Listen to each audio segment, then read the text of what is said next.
Here's the brutal truth nobody wants to admit. The American dream of landing a decent job is becoming a nightmare for millions of workers right now. What's really happening in today's job market? The uncomfortable reality. Picture this. You're scrolling through job boards, sending out resumes, and getting radio silence in return. Sound familiar? Well, you're not alone. And the latest employment data reveals why your job hunt feels like climbing Mount Everest in flip-flops. The most recent employment statistics from the Department of Labor delivered a punch to the gut that left economic analysts reeling. Instead of the anticipated 100,000 new positions entering the marketplace, we witnessed a measly 73,000 job additions during July. But here's where it gets controversial. These opportunities weren't spread across various industries as you'd expect in a healthy economy.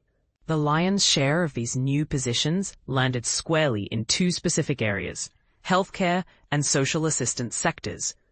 Meanwhile, manufacturing workers and those in professional and business services found themselves facing the opposite reality: actual job losses in their fields. But wait, it gets worse. Remember those encouraging employment figures from May and June that had everyone feeling optimistic? The government just admitted they were way off the mark. Instead of the originally reported 291,000 new positions during that 2-month stretch, the real number was a shocking 33,000. That's not a small miscalculation. That's a complete disconnect from reality. This revelation triggered such political controversy that President Donald Trump dismissed Erica McIntyre, the head of the Bureau of Labor Statistics, claiming the numbers had been deliberately manipulated. Whether you believe those accusations or not, one thing is crystal clear. The employment landscape is shifting in ways that should make every worker nervous. Sam Kuhn, an economist with recruitment technology company Appcast, painted an even grimmer picture. The U.S. labor market may be entering rare and troubling territory, defined by a shrinking labor force and cooling hiring demand. He points to restrictive immigration policies squeezing labor supply, while rising tariffs and economic uncertainty make employers think twice about expanding their workforce. The job hunt reality check: what every seeker needs to know. If you're currently searching for work, prepare yourself for a marathon, not a sprint. The days of quick job transitions are fading fast. Your best chances lie in retail positions and state and local government roles, where openings remain relatively abundant. However, if you've been eyeing opportunities in accommodation and food services or the finance sector, you're facing an uphill battle as these industries have significantly reduced their hiring. Laura Ulrich, Director of Economic Research for North America at the Indeed Hiring Lab, offers this stark assessment. If your skills align with healthcare, education, or state and local government, it may be easier, which is not the same as easy, to still find opportunities in this job market. However, if your skills align more closely with manufacturing, financial activities, or trade and transportation, the reality may feel quite different. And this is the part most people miss. The gender divide in employment is becoming more pronounced than ever. A gender gap nobody's talking about. While 212,000 adult men lost their jobs in July, women in the same age bracket actually gained 21,000 positions. This isn't coincidence.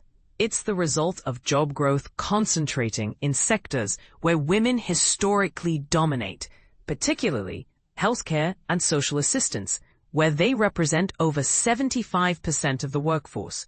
This trend raises uncomfortable questions.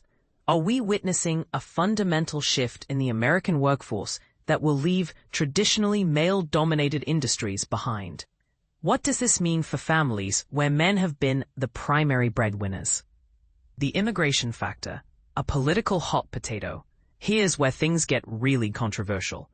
The reduction in immigration that began during the final phase of the Biden administration has accelerated dramatically under Trump's mass deportation initiatives. The result? More than 1 million fewer foreign-born workers contributing to our labor force. Kuhn's analysis reveals something unprecedented. Immigration policy is impacting the workforce.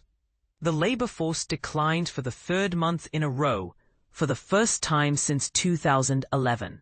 Since April, the total civilian labor force has declined by 793,000, a drop rivaling the workforce decline seen during the Great Recession in the late 2000s. This raises a provocative question. Are immigration restrictions actually hurting American workers by creating labor shortages that slow economic growth? Or are they protecting domestic jobs as intended? The college degree myth is crumbling. For decades, parents pushed their children toward higher education with the promise that a college degree guaranteed better employment prospects. That narrative is facing its biggest challenge in years. 12 months ago, individuals holding bachelor's degrees or higher enjoyed a comfortable 2.3% unemployment rate. Today, that figure has climbed to 2.7%, the highest level since August 2021. Even more telling, the percentage of college graduates who are employed has dropped to its lowest point since March 2021. Adam Schickling, senior economist at investment giant Vanguard, delivers this sobering reality check. If you're young and just entering the labor force, or you're older and seeking to re-enter it, prospects may seem bleak. The number of unemployed in these two categories has been rising, as it did during the global financial crisis and the COVID-19 pandemic. The growing crisis of long-term unemployment. Perhaps the most alarming trend is the surge in long-term unemployment. Individuals who've been jobless for more than 27 weeks. This group expanded by 179,000 people in July alone, bringing the total to 1.8 million. Think about that. Nearly 1 in 4 job seekers has been searching for work for over half a year. This statistic represents real families struggling to pay mortgages, parents unable to provide for their children, and individuals watching their savings evaporate while their skills potentially become outdated. The silver lining. Yes, there actually is one. Before you start planning your doomsday bunker, let's acknowledge some positive realities. The overall unemployment rate sits at 4.2%, which remains relatively low by historical standards. Layoffs aren't widespread across all industries, and wages continue climbing at a 3.9% annual rate. With inflation officially measured at 2.7%, most employed workers are still gaining purchasing power. But here's the million-dollar question. Do these statistics accurately reflect the experience of average Americans, or do they mask deeper structural problems in our economy? What this means for you, whether you're currently employed, searching for work, or planning your career, these trends demand serious consideration. The job market is becoming more specialized, more competitive, and potentially more divided along gender and educational lines. The healthcare sector continues showing strength, making medical careers increasingly attractive. Government positions offer stability in uncertain times. Meanwhile, traditional manufacturing and many professional services face headwinds that could persist. The controversial truth. Here's what policymakers don't want to admit. We might be witnessing the early stages of a fundamental transformation in American employment.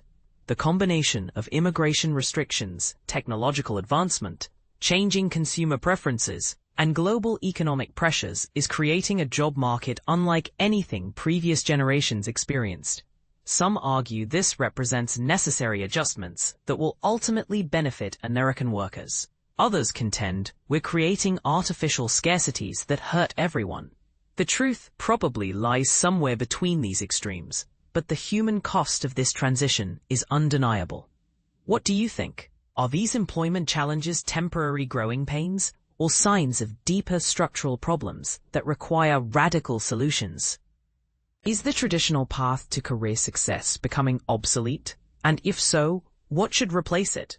Share your thoughts, because your experience might be vastly different from what the official statistics suggest. And that perspective matters in understanding where we're really headed.